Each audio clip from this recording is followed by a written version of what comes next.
नमस्कार. संघर्ष वृत्तवाहिनीमध्ये आपलं स्वागत. घेऊया ठाणे आणि आसपासच्या परिसरामधील घडणाऱ्या महत्त्वाच्या घडामोडींचा आढावा. धर्मवीर आनंद दिघे साहेबांच्या पुण्यतिथीनिमित्त 70 वर्षांहून अधिक वयोगटातील ज्येष्ठांसाठी आयुष्मान वय वंदना या आरोग्य कार्ड मोफत वाटपाचं आयोजन करण्यात आलं होतं. धर्मवीर आनंद दिघे साहेबांच्या पुण्यतिथीनिमित्त त्यांना विनम्र अभिवादन करण्यासाठी 26 ऑक्टोबर 2026 रोजी तलावपाली येथील शिवसेना ठाणे जिल्हा मध्यवर्ती शाखेमध्ये धर्मवीर आनंद दिघे साहेबांना अभिवादन करण्यात आले. महाराष्ट्राचे उपमुख्यमंत्री एकनाथ शिंदे यांच्या आदेशाने खासदार डॉ. श्रीकांत शिंदे, खासदार नरेश म्हस्के यांच्या मार्गदर्शनाखाली विभाग प्रमुख किरण विष्णू नागती यांच्या पुढाकाराने प्रभाग क्रमांक 21 मधील 70हून अधिक वयोगटातील ज्येष्ठांसाठी आयुष्मान वयवंदना या आरोग्य कार्डचं मोफत वाटप करण्यात आले. ज्येष्ठ नागरिकांना आरोग्यविषयक विविध योजनांचा उपचारासाठी मोफत लाभ मिळवून देण्याच्या उद्देशाने हा उपक्रम राबवण्यात येत आहे. प्रभाग क्रमांक 21 मधील शिवसैनिकांमध्ये मोठ्या संख्येने येथे उपस्थित होते. धर्मवीर आनंद दिघे साहेबांनी ठाणे जिल्ह्यातील सर्वसामान्य नागरिकांच्या सुखदुःखामध्ये सहभागी होत जनसेवेचा आदर्श निर्माण केला. त्यांच्या कार्याची व विचारांची आठवण ठेवत हा उपक्रम घेण्यात आलेला आहे. आज धर्मवीरांचं वय 70 वर्षावरील वयोगटातील असते. याला अनुसरून त्या वयोगटातील कुणालाच पैशाअभावी उपचारापासून वंचित राहायला नको याच उद्देशाने दिघे साहेबांच्या पुण्यतिथीनिमित्त हा उपक्रम राबवण्यात आला, असं आयोजक किरण नागती यांनी सांगितले. या प्रसंगी चिंतामणराव देशमुख अकॅडमीचे प्रमुख महादेव जगताप, उपविभाग प्रमुख दिनेश सकपाळ, अमित जोशी, शाखा प्रमुख विजय डावळे, सचिव चांदगुडे, उपशाखा प्रमुख रमाकांत चौधरी, अशोक कदम, रघुनाथ रसाळ, प्रथमेश घोरपडे, संजय पवार, हेमंत पावसकर, महिला विभागाच्या प्रतिमा खामकर, अपर्णा वाडदेकर, स्मिता मुळे, अपर्णा निमकर, इतर शिवसैनिक तसेच आजच्या दिवशी 51 लाभार्थी ज्येष्ठ नागरिक उपस्थित होते. दादा, दात घासताय ना, मग पाणी का वाया घालवताय? ताई, भांडी घासा नाहीतर फोन पहा, पण नळ का चालू ठेवलाय? अंघोळ झाली ना करून, मग शॉवर चालूच. कपडे धुताय पण पाणी वाया जात आहे, त्याचं काय? गाडी अशी धुताय आणि उद्या पाणी कायमचं संपलं तर? पाण्यासाठी किती जणांची वणवण होते. कित्येक कुटुंबांना तर पाणी मिळतही नाहीये. पाणी बोलत नाही, पण आपण त्याची किंमत जाणली पाहिजे. पाण्याचा अपव्यय टाळा, परिस्थिती भीषण होऊ शकते. प्रत्येक थेंब जपा, पाणी वाचवा. पाणी ही निसर्गाची देणगी आहे. पाणी निर्माण करता येत नाही. पाण्याची बचत हीच पाण्याची निर्मिती. ठाणे महानगरपालिकेतर्फे जनहितार्थ जारी. नुकत्याच झालेल्या ठाणे महानगरपालिकेच्या सर्वसाधारण सभेमध्ये क्लस्टर डेव्हलपमेंट योजना राबवण्यासाठी क्लस्टर विकास कंपनी स्थापन करण्याचा ठराव मंजूर करण्यात आला आहे. या कंपनी म्हणजेच तैनाती फौज असल्याचा आरोप करत कंपनीच्या हातातील क्लस्टरचा कारभार काढून घ्यावा या मागणीसाठी राष्ट्रवादी काँग्रेस शरदचंद्र पवार पक्षाच्या डॉ. जितेंद्र आव्हाड यांच्या उपस्थितीमध्ये जिल्हाध्यक्ष मनोज प्रधान यांच्या नेतृत्वाखाली दिनहात नाका ते क्लस्टर डेव्हलपमेंट कार्यालय असा विराट मोर्चा काढण्यात आला. या मोर्चामध्ये हजारो ठाणेकर सहभागी झाले होते. या प्रसंगी डॉ. जितेंद्र आव्हाड आणि मनोज प्रधान यांनी उपायुक्त दीपक जिंजाड यांचा जोरदार समाचार घेतला आहे. क्लस्टरच्या अंमलबजावणीचे कंत्राट क्लस्टर विकास कंपनीस देण्याच्या ठरावास राष्ट्रवादी काँग्रेस शरदचंद्र पवार पक्षासह सत्तेत सहभागी असलेल्या भाजपानेही विरोध केला आहे. मात्र राक्षसी बहुमताच्या जोरावरती हा ठराव पारित करण्यात आला आहे. या ठरावामुळे ठाणे शहरातील विकासात्मक धोरणे ठरवण्याचा अधिकार ठाणे महानगरपालिकेऐवजी कंपनीला मिळणार असल्याचा आरोप करत हा मोर्चा काढण्यात आला होता. या मोर्चेकऱ्यांनी हातामध्ये क्लस्टर कंपनीचा निषेध करणारे फलक घेतले होते. दिनहात नाका येथून सुरू झालेला हा मोर्चा क्लस्टर कार्यालयावरती समारोप करण्यात आला.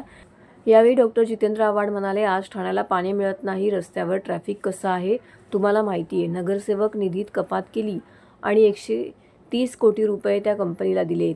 म्हणजेच काहीही करून पैसे जमवायचे हा प्रकार गेले अनेक वर्ष ठाण्यामध्ये चालू आहे. मेट्रो, रिंग रेल्वे, काय रस्ते, अरे कशासाठी? एका प्रोजेक्टमध्ये 3,000 झाडं कापतायत. ठाण्यामध्ये कधी एवढी उष्णता होती का आधी? त्यामुळे ठाण्याचं वाटोळं करण्याचा डाव आहे. क्लस्टरच्या माध्यमातून एक महत्त्वाचा मुद्दा यातून लक्षात आला आहे की 50% मालकी हक्क नसतानाही काही लोक जातात, सहमतीपत्र दिले जातात. हे कोणत्या अधिकारावरती दिले जातात? गोरगरिबांचं तोंड दाबूनच टाकायचं का तुम्हाला? अनेकदा घरं रिकामी करण्यासाठी तिथे लोक जातात. ते महानगरपालिकेचे कर्मचारी आहेत असं भासवतात. त्यांच्याकडे खोटे ओळखपत्र असतात. म्हणायचे जे जंतर मंतरवर दिसलं ना लाठीमार करताना, ते कोण फालतू गुंड आले होते? पोलिसांच्या मध्ये उभे राहून तेच लाठ्या मारत होते. अशी परिस्थिती ठाण्यामध्ये सुरू आहे असं यावेळी डॉक्टर जितेंद्र आव्हाड म्हणाले. याप्रसंगी प्रधान यांनी स्थानिक स्वराज्य संस्थांना भारतीय संविधानाच्या 74व्या घटना दुरुस्ती कायदा 1992 नुसार कलम 243W अन्वये अधिकाराचा भंग केला आहे असा आरोप करून ठाणे शहरात 4000 एकरांवरती क्लस्टरचं डेव्हलपमेंट होत आहे. आज या ठाणे शहरामध्ये 33 MLD पाणी टंचाई आहे. पावसाळ्यातही ठाण्यात अनेक ठिकाणी टँकरने पाणी चालू आहे. असे असताना 12चा FSI देऊन 4000 एकर डेव्हलप करून ठाण्याला विकायला काढले. त्याचा विरोध करायला राष्ट्रवादी काँग्रेसची लोक या ठिकाणी एकत्र आलेले आहेत.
क्लस्टर नावाचं भूत जे सैराट सुटलेलं आहे, ते मुंबईमध्ये धुमाकूळ घालतायत, ते ठाण्यामध्येही धुमाकूळ घालतायत, ते म्हाडामध्येही धुमाकूळ घालतायत, SRAमध्येही धुमाकूळ घालतायत. मी महाराष्ट्र झाल्यानंतर माझ्या मेहनतीच्या पैशातनं घर घेतलं. ते घर कोणी डेव्हलप करायचं हे ठरवण्याचा अधिकार तुम्हाला कोणी दिला? ही मुंबईतली कथा. आता ठाण्यातली कथा हे सांगते. आज या ठाणे शहरात 4000 एकरवर क्लस्टरचं डेव्हलपमेंट होतं. आज या ठाणे शहरात 30 MLD पाणी आपण रोजच्या शॉर्टेज आहे. रेनी सीझनमध्ये टँकरचं पाणी चालू आहे आणि असं असताना 12चा FSI देऊन 4000 एकर डेव्हलप करून ठाण्याला विकायला काढलं आहे. आणि त्याचा विरोध करायला राष्ट्रवादीची लोक आज या ठिकाणी आलेत. आणि आमच्याबरोबर क्लस्टरमध्ये बाधित जी लोक आहेत, मध्ये आनंदनगरचे असो, मानपाड्याचे असो, कृष्णानगरचे असो, खोपटचे असो, ही सगळे लोक आमच्याबरोबर सहभागी झालेले आहेत. एक SPV तयार झालेली आहे.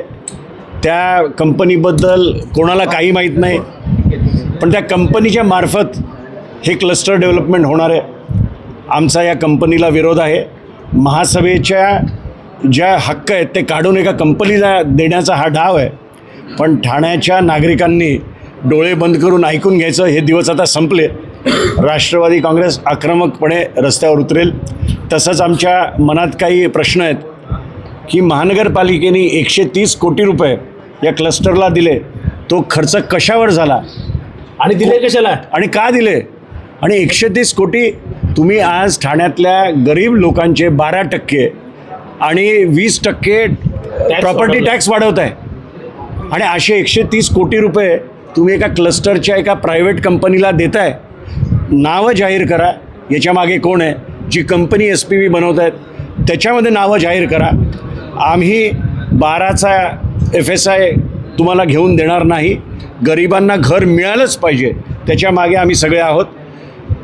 पण गरीब राहिले बाजूला, आणि हे कमर्शियल आणि नाही बिल्डरला सगळं घशात घालायचं, आपल्या आवडीचा बिल्डर आणायचा, त्याच्याशी आधी सेटलमेंट करायचं आणि मग त्याला द्यायचं, असा डाव आहे.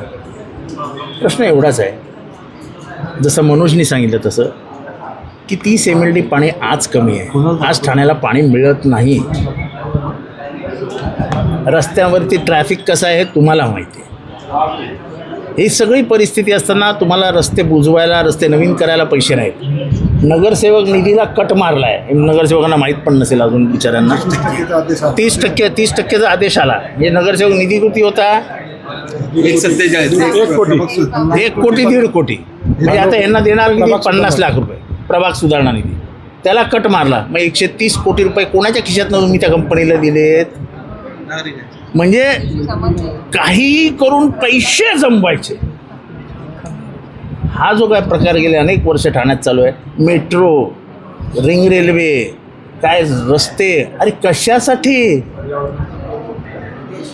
एका प्रोजेक्टमध्ये 3-3 हजार झाडं कापता. ठाण्यामध्ये कधी एवढी गरमी होती का? त्यामुळे ठाण्याचा वाटोळं करण्याचा डाव आहे हा. Ring railway, monorail, ring road, आता काय आहे क्लस्टर. आज उघडकीला आलं क्लस्टर. आज हरित लवादाने निर्णय दिला आज की 200 एकर जमिनीवरती हे कचरा टाकत होते. आता तिथे बिल्डिंगी बांधण्याचा प्लॅन सुरू केला आहे. हरित लवादाने त्याच्यावरती ऑब्जेक्शन घेतलं आहे. दिव्यामध्ये हा प्रकार घडला आहे. म्हणजे कांदळवनं तर अशी तोडली आहेत राजकीय आशीर्वादाने की विचारता सोय नाही. कशाचंच काही राहिलं नाही सर. यामध्ये ठाणेकर बिचारे मतं देतात, त्या मताचा फायदा घेऊन हे जे नंतर काय लुटालूट करतात, दरोडा घालतात, त्या दरोड्याला काय बाण सुमारच राहिलेलं नाही. धर्मवीर आनंद दिघे यांच्या स्मृतिदिनाचं औचित्य साधून कार्याला आणि विचारांना सुरांची आदरांजली वाहणारे धर्मवीर ठाण्याचं हे गीत साकारण्यात आलं असून या गीताचं अनावरण शिवसेना मुख्य नेते तथा उपमुख्यमंत्री एकनाथ शिंदे यांच्या हस्ते करण्यात आले. यावेळी खासदार नरेश म्हस्के, ठाणे महापौर शर्मिला पिंपोळकर, महिला आघाडी प्रमुख मीनाक्षी शिंदे, शिवसेना गटनेते पवन कदम, शिवसेना लातूर जिल्हा प्रमुख सचिन दाणे, सदाशिव गव्हाणे, उपजिल्हा प्रमुख अंकुश नाना कुंभार, शहर प्रमुख सतीश पाटील, संघटक बालाजी पवार, गटप्रमुख भगवान शिंदे, शुभम लोखंडे, युवा सैनिक नितीन कांबळे, विशाल कोल्हे, अमोल जगताप, सर्व लातूर जिल्ह्यातील शिवसैनिक पदाधिकारी उपस्थित होते. ठाण्याच्या राजकीय आणि सामाजिक जीवनावरती आपल्या कार्याचा ठसा उमटवणारे धर्मवीर आनंद दिघे हे शिवसेना प्रमुख बाळासाहेब ठाकरे यांचे निष्ठावंत शिलेदार म्हणून ओळखले जातात. सामान्य नागरिकांशी असलेला जिव्हाळा, सामाजिक कार्य, हिंदुत्वाची भूमिका आणि शिवसेनेच्या संघटनात्मक विस्तारासाठी त्यांनी केलेलं कार्य आजही शिवसैनिकांसाठी प्रेरणादायी मानले जाते. दिघे साहेबांच्या याच कार्याची आणि विचारांची आठवण करून देण्यासाठी स्मृतिदिनाच्या निमित्ताने हे गीत तयार करण्यात आले आहे. शिवसेना लातूर जिल्हा प्रमुख सचिन दाणे यांच्या संकल्पनेतून धर्मवीर ठाण्याचा या गीताची निर्मिती करण्यात आलेली आहे. दिघे साहेबांच्या कार्याचा वारसा, त्यांच्या विचारांची प्रेरणा पुढील पिढीपर्यंत पोहोचवण्याचा प्रयत्न या गीतातून करण्यात आला आहे. भगव्याचा स्वाभिमान, शिवसेनेची निष्ठा, दिघे साहेबांप्रती असलेली शिवसैनिकांची भावना या गीतातून व्यक्त करण्यात आलेली आहे. या गीताला विक्रम कोतवाड यांनी आवाज दिला असून विनायक राठोड यांनी संगीतबद्ध केलं आहे. गीतलेखन महादेव ढमणे यांनी केलं असून व्ही ट्यून संगीत स्टुडिओ लातूर येथे संगीत निर्मिती करण्यात आलेली आहे. या उपक्रमाला शिवसेना सचिव संजय मोरे यांचे विशेष सहकार्य लाभले. शिवसेना प्रमुख हिंदुत्व सम्राट बाळासाहेब ठाकरे यांचे निष्ठावंत शिवसैनिक, ठाण्याचे ढाणेवाग धर्मवीर आनंद दिघे साहेब यांच्या पुण्यस्मरणानिमित्त आम्ही धर्मवीर ठाण्याचा हे मराठी गीत एक सुरांच्या माध्यमातून आम्ही आदरांजली आज वाहिली आहे. आणि या गाण्याचं पोस्टरचं अनावरण आणि हे ऑफिशियल गाण्याचं रिलीज शिवसेनेचे मुख्य नेते उपमुख्यमंत्री एकनाथजी शिंदे साहेब यांच्या हस्ते आज शक्तीस्थळी ते झालं. आणि खरंच हे पूर्ण आमच्या शिवसेना लातूर जिल्ह्याच्या वतीने सर्व शिवसैनिकांच्या वतीने एक आदरांजली म्हणून हे आम्ही आज गाण्याचा रिलीज केलेलं आहे. आणि हा योगायोग म्हणा की आज आम्हाला ही सेवा करण्याची संधी आज दिघे साहेबांच्या शक्तीस्थळ या ठिकाणी कार्यक्रमात मिळाली. आणि या गाण्याचा सर्व महाराष्ट्रातील सर्व शिवसैनिकांनी, खास करून ठाण्यातल्या आनंद दिघे प्रेमी शिवसैनिकांनी या गाण्याच्या माध्यमातून आपण सुद्धा आदरांजली वाहण्यासाठी आमच्यासोबत हे गाणं आपण डाउनलोड करून घ्यावं. लवकरच हे सर्व यूट्यूब आणि विविध माध्यमातून हे गाणं आपल्याला पूर्ण महाराष्ट्रभर उपलब्ध होणार आहे आणि लवकरच व्हिडिओ सॉन्गसुद्धा होईल. त्यामुळे सर्व कट्टर निष्ठावंत शिवसैनिकांच्या वतीने धर्मवीर आनंद दिघे साहेबांना हीच आदरांजली. जय महाराष्ट्र.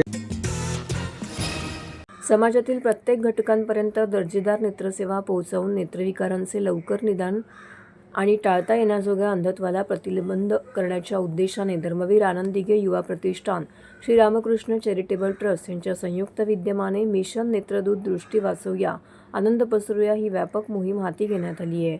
वंदनीय हिंदू हृदय सम्राट बाळासाहेब ठाकरे यांच्या जन्मशताब्दी आणि धर्मवीर आनंद दिघे यांच्या 25व्या पुण्यस्मरणार्थ राबवण्यात येणाऱ्या या अभियानामध्ये 1 लाख नागरिकांची मोफत नेत्र तपासणी करण्याचा संकल्प करण्यात आलेला आहे. महात्मा ज्योतिराव फुले जन आरोग्य योजनेचा लाभ मिळवू न शकणाऱ्या पात्र व गरजू रुग्णांपैकी 500 रुग्णांच्या मोतीबिंदू शस्त्रक्रिया मोफत करण्यात येणार आहेत. या अभियानामध्ये प्रतिबंधात्मक नेत्र आरोग्य आणि लवकर निदानावरती विशेष भर दिला जात आहे. विविध भागांमध्ये मोफत नेत्र तपासणी शिबिरं घेऊन ज्येष्ठ नागरिक, महिला आणि मुलांच्या नेत्र तपासणीची शिबिरं देखील राबवली जाणार आणि मुलांची नेत्र आरोग्याची तपासणी देखील केली जाणार आहे. ज्येष्ठ नागरिकांमधील मोतीबिंदू, काचबिंदू तसेच वयोमानानुसार निर्माण होणाऱ्या नेत्रविकारांचे लवकर निदान करण्याचा प्रयत्न केला जाणार आहे. मुलांमध्ये दृष्टीरोष, तिरळेपणा, डोळ्यांवरील ताण यांसारख्या समस्या वेळेत ओळखण्यासाठी पालकांमध्ये जनजागृती केली जाणार आहे. त्याचबरोबर मधुमेह रुग्णांमध्ये डायबिटिक रेटिनोपॅथीचे लवकर निदान करण्यासाठी विशेष मार्गदर्शन केलं जाणार आहे. बघा, वंदनीय बाळासाहेबांचे जन्मशताब्दी वर्ष आणि त्याचबरोबर काल गुरुवर्य धर्मवीर आनंद दिघे साहेबांना 25 वर्षांची त्यांची पुण्यतिथी. या निमित्ताने एक संकल्प आम्ही स्वतः केलेला आहे, जे धर्मवीर आनंद दिघे युवा प्रतिष्ठान आणि श्री रामकृष्ण चॅरिटेबल ट्रस्ट यांच्या माध्यमातून जवळपास 1 लाख लोकांच्या नेत्र तपासणीचा एक मोठा संकल्प आम्ही केला. आणि त्याच निमित्ताने आज थिरानी विद्यालयामध्ये जवळपास 1,500-2 हजार मुलांपासून आम्ही सुरुवात केलेली आहे. आज दिवसभरामध्ये किमान 1,500 मुलांची नेत्र तपासणी होणार आहे. आपल्याला माहिती आहे आपले डोळे किती महत्त्वाचे आहेत, पण आजच्या क्षणाला असा विषय आहे की कम्प्युटरमुळे म्हणा किंवा मेजरली मोबाईलमुळे म्हणा मुलांचे डोळे खराब होतात आणि जी हानी त्या डोळ्यांना होते ती कदाचित आपल्या लक्षात येत नाही. जे काय सकाळपासून ही तपासणी चाललेली आहे त्याच्यामध्ये लहान लहान मुलं जे इयत्ता 2री किंवा 3री किंवा 5वीपासून जे आहेत त्यांच्यामध्ये मेजर प्रॉब्लेम्स आपल्याला आढळून येतात की त्यांची नजर ही खूप कमी आहे. त्या अनुषंगाने ह्यांना काय ट्रीटमेंट हवी आहे, कशा पद्धतीची ट्रीटमेंट लागेल, ती काळजी निगा कशी घ्यायची, याच्यासाठी एक वेगळं लेक्चर आहे त्यांच्या आईवडिलांबरोबर आपण इकडे आयोजित करणार आहोत. पण आजच्या दिवसाला महत्त्वाचं असं आहे की त्यांची डोळे तपासणी होणं, त्यांना काय प्रॉब्लेम्स आहेत हे डिटेक्ट होणं आणि त्यानंतर पुढे त्याला सोल्युशन काय, या अनुषंगाने इकडे त्यांच्या आईवडिलांना घेऊन या जेवढे काही इथले जे प्राध्यापक वगैरे आहेत या सगळ्यांना घेऊन हे एक मेजर लेक्चर इकडे होईल. आणि तशाच पद्धतीचे कॅम्प हे जोपर्यंत आम्ही 1 लाखाचा टप्पा गाठत नाही तोपर्यंत लहानापासून घेऊन ते वयोवृद्धांपर्यंत या पद्धतीचे कॅम्प सगळीकडे सर्वत्र होत राहतील. नुसतं ठाणा शहरच नाही तर ठाणे शहरामधले अनेक भाग असे आहेत जे दुर्गम भागामध्ये स्लम जे एरिया आपण म्हणतो तिथपासनं घेऊन ते पूर्ण ठाणे जिल्हा, पालघर जिल्हा इथपर्यंत आपण पोहोचवण्याचा प्रयत्न करणार आहोत आणि या 1 लाख लोकांचे नेत्र तपासणी आपण करणार आहोत. जवळपास आत्तापर्यंत 750 झालेले आहेत. 5 ते 6 वाजेपर्यंत राहिलेले 700-750 मुलांचं आपण तपासणी करणार. आजच्या दिवसाचं टार्गेट किमान 1,500 मुलांचं आहे. ते केल्यानंतर प्रत्येक दर 2 दिवसानंतर वेगवेगळ्या विद्यालयांमध्ये आपण हे करणार आहोत. त्यानंतर सिनियर सिटीजनचे कॅम्प असतील, काही सोसायटीज असतील, अनेक स्लम एरियाज असतील. इकडे मी व माझ्याबरोबर माझे जेवढे सहकारी पदाधिकारी आपल्या पक्षाचे देखील आहेत त्यांच्या माध्यमातून शिवसेना उद्धव बाळासाहेब ठाकरे ह्या पक्षाचे कार्यकर्ते, पदाधिकारी हे सगळे देखील ह्या कार्यामध्ये, चांगल्या कार्यामध्ये एकत्रित येऊन लोकांना आपण काय चांगलं देऊ शकतो ते सत्कार्य आमच्या हातून घडेल असा आमचा एक प्रयत्न आहे. मला असं वाटतं की यांना खरं मार्गदर्शन तर डॉक्टर नितीन देशपांडे करतील किंवा त्यांची टीम करेल. पण माझी विनंती ह्या सगळ्या शिक्षकांना, पालकांना अशीच आहे की आपल्या मुलांची दृष्टी ही चांगली राहावी, ह्याकरता ज्या काय उपाययोजना आपल्याला चांगल्या पद्धतीने करता येतील, जी काय निगा आपल्याला घेता येईल, जी काळजी आपल्याला घ्यायची आहे, ती आपण काळजी घेणं अत्यंत गरजेचं आहे. मोबाईलवरती एंगेज असल्यामुळे लहानपणापासूनच डोळे खराब होतात. त्या डोळ्याची निगा आत्ता नाही घेतली तर आपल्या दृष्टीमध्ये जर का प्रॉब्लेम आला आणि पुढे जर का अंधुक झालं तर तो जास्ती त्रास आपल्याला आयुष्यभरासाठी जावा लागेल. ह्याच्यापेक्षा आपण ती निगा घेऊन आपले डोळे सुरक्षित कसे राहतील, आपली दृष्टी कशी सुरक्षित राहील याच्याकडे आपण लक्ष दिलं पाहिजे. जिजाऊ शैक्षणिक व सामाजिक संस्था महाराष्ट्राचे संस्थापक निलेश सांबरे यांच्या मार्गदर्शनाखाली प्रमुख उपस्थितीमध्ये जिजाऊ शैक्षणिक व सामाजिक संस्था ठाणे शहर विभागाच्या वतीने तीनहात नाका येथील जागृती पालक संस्था स्कूलमध्ये दिव्यांग विद्यार्थ्यांसोबत आगळावेगळा रक्षाबंधन सोहळा उत्साहात साजरा करण्यात आला आहे. या विशेष उपक्रमातून दिव्यांग विद्यार्थ्यांसोबत प्रेम, विश्वास, आपुलकी आणि सामाजिक बांधिलकीचा संदेश देण्यात आला आहे. रक्षाबंधनाच्या निमित्ताने विद्यार्थ्यांसोबत संवाद साधत त्यांच्या आनंदात सहभागी होत संस्थेच्या पदाधिकाऱ्यांनी हा सण साजरा केला आहे. विद्यार्थ्यांच्या चेहऱ्यावरील निरागस हास्य आणि उत्साहामुळे संपूर्ण वातावरण आनंदमय झाले होते. समाजातील प्रत्येक घटकाला आपलेपणाची जाणीव करून देणारा हा उपक्रम उपस्थितांसाठी भावनिक आणि अविस्मरणीय ठरला. जिजाऊ संस्थेच्या उपक्रमातून सामाजिक बांधिलकी जपत दिव्यांग विद्यार्थ्यांच्या आयुष्यामध्ये आनंदाचे क्षण निर्माण करणारा सुंदर प्रयत्न करण्यात आला आहे. यावेळी जिजाऊ शैक्षणिक व सामाजिक संस्था महाराष्ट्राचे संस्थापक निलेश सांबरे यांनी सगळ्यांचे आभार मानले आणि प्रसारमाध्यमांशी बोलताना याबाबतची अधिक माहिती दिली. खूप आनंद वाटतोय. आज ठाण्यासारख्या शहरामधल्या आपल्या दिव्यांग भगिनी आहेत, त्यांनी पहिला मान मला दिला रक्षाबंधनाचा, राखी बांधण्याचा. खराखुरात जो सण असतो का रक्षाबंधनाच्या राखीमध्ये त्या बहिणीचं रक्षण करावं. मी बहिणींना शब्द दिलाय की तुम्हाला जेव्हा कुठलीही दिशा दिसली नाही त्यावेळेस जिजाऊ किंवा मी तुमच्या बरोबर आहे, तुमचं रक्षण करण्यासाठी, तुम्हाला शिक्षण देण्यासाठी, तुम्हाला सरकारी नोकऱ्या लागण्यासाठी जिथे जिथे गरज आहे तिथे तिथे मी आपल्या बरोबर असेल. आणि आजचा दिवस हा माझ्यासाठी खूप आनंदाचा दिवस आहे. आज मी दिव्यांगांची शाळा चालवतो, इथले प्रश्न मला माहिती असतात. आता तिथल्या संस्थाध्यक्षांनी सांगितलं काही शाळा आम्हाला 18 नंबर दिलेली आहे, परंतु इथे स्टेशन येते. स्टेशन नंतर या मुलांचं, एवढ्या मुलींना कुठे घेऊन जाणार हा सगळ्यात मोठा प्रश्न आहे. परंतु हे सगळे प्रश्न ठाणे महापालिकेकडून सोडवले जातील. या आपल्या राज्याचे उपमुख्यमंत्री आदरणीय एकनाथजी शिंदे साहेब आहेत, त्यांची आणि इथल्या ट्रस्टीच्या लोकांची मी भेट करून देईल आणि ते 100% अनाथांचे नाथ एकनाथजी शिंदे आहेत यांना मार्ग काढून आणि या मुलांचा विषय सोडवला जाईल. खूप आनंद वाटतोय का एक दिवस भाऊ आणि बहिणीची भेट होते, त्यांच्या अडचणी आपल्याला समजून घेता येतात आणि भेट घेऊन एक स्नेहभोजन चांगल्या प्रकारे होते आणि खूप आनंदाचा दिवस असतो. जे आपली हिंदू संस्कृती आहे त्या संस्कृतीतला सर्वात चांगला सण मी तर म्हणेन उत्सव हा रक्षाबंधनाचा असतो. त्यावेळेस अगदी गोरगरीब ताई येते, जिला भाऊ नाही त्याही बहिणी येतात, ज्यांना पती नाहीत, ज्यांचे मुलांचे प्रश्न आहेत, विविध समस्या घेऊन येतात आणि त्या समस्या तात्काळ सोडवल्या जातात. तर हे होतं संघर्ष वृत्तवाहिनीचं आजचं बातमीपत्र. उद्या पुन्हा भेटू याच वेळी याच ठिकाणी ताज्या घडामोडींसह. तोपर्यंत नमस्कार.